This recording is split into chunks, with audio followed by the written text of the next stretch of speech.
Ania ang detalye sa Ozamis Today. Governor Waminal target nga makabot ang 5M's Development Trust sa iyang pagpa-re-elect sa sunod tuig. Itutugan ni Bernal Texon ang mga balita. Ania ang iyong report.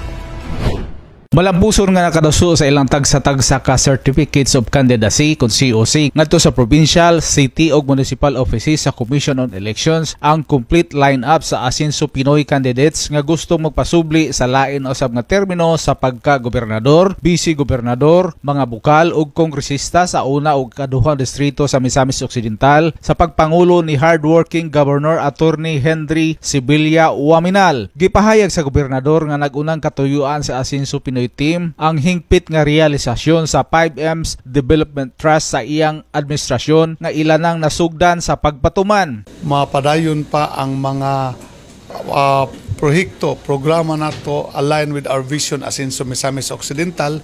I had announced that the team Asinso Pinoy will submit for re-election, which covers the governor, the vice governor, and the 10 board members. Now, all of us are all re-electionists, and our two congressmen, Congressman Jason of the 1st District and Congressman Ando of the 2nd District. This is, we are filing today as promised, as announced yesterday. And that is to pursue our vision, to put into full realization the 5 Development Trust of Asinso, which is Misamisnon, Magpuyo, Malinaon, Malambuon, o Malipayon.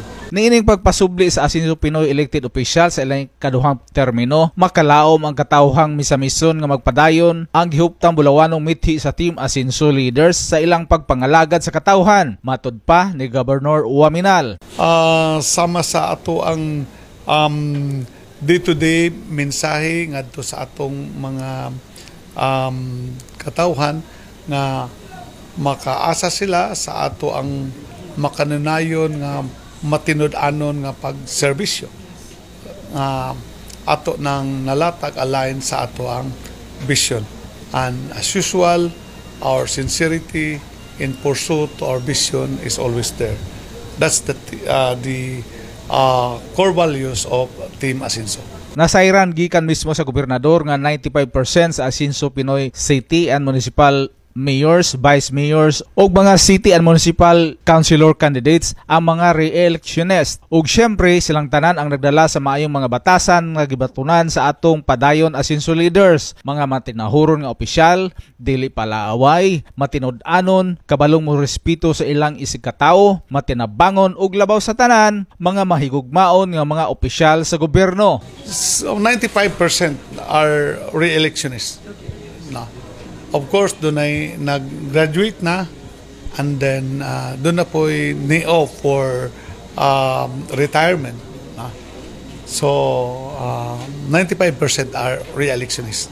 Gidasig sa gobernador ang tanang Misamiston nga sa umabot nga piniliay sunod tuig. Padayon kita nga magkahiusa sa pagpadayon sa pagtukod sa usa ka probinsya nga ang tanan nga mga pamilya mulambo, ang tanan nga komunidad mapalig-on ug ang tanan nga mga individual adunay oportunidad nga moabot ang ilang kinatibuk-ang potensyal.